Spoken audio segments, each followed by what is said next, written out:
Reka mbanze nk'ikaze wowe tugiye kujya tubana muri kino kiganiro. Iki kiganiro urabibona ni ikiganiro gishyashya, ni ukuva mu bwiza tujya mu bundi. Ikiganiro cyiswe Good Morning Kigali. Good Morning Kigali ni ikiganiro uzajya utegurirwa ukanakigezwaho nanjye M Kwizera kuri ya YouTube channel yacu ya M Kwizera Entertainment Group.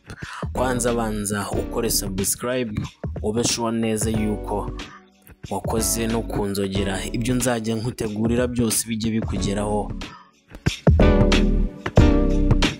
Ndabizi mwatangiye kwibaza muti ese iki kiganiro ni icy'abanyakigali gusa? Oya, ntabwo ari icy'abanyakigali gusa.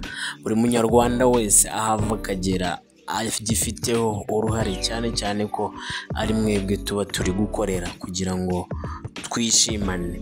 Wakwibaza uti kino kiganiro ese kizajya kiba mu gitondo uko twakise Good Morning? Oya, ese wakwirirwa utaramutse ubanza kuramuka ukabona kwirirwa Good Morning Kigali, Kigali, Kigali, Kigali Rwanda, Good Morning Kigali, hamwe nanjye M Kwizera kuri ya YouTube channel yacu. Hanyuma iki kiganiro kizajya kikugezaho zimwe mu ngingo zitandukanye, reka nze tuzirebere hamwe.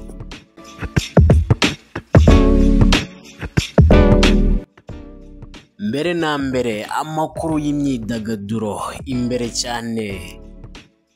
Byumvikana yuko tuzajya duhera mu makuru avugwa mu myidagaduro hano mu Rwanda, tukareba ibiri kuvugwa ndetse n'ibyaramutse hano ngaha ku mbuga nkoranyambaga, ibyaramutse bivugwa ahantu hose muri rusange byerekeranye n'imyidagaduro kandi ntigisigana na siporo nayo tuzajya turebaho, turebe iby'ingenzi biri gutrendinga mu myidagaduro. Ntituzajya tureba mu Rwanda gusa, no mu mahanga tuzajya tubagezaho ibiri kuvugwa yose cyangwa ibyigeze kuba byahavugwa utigeze umenya.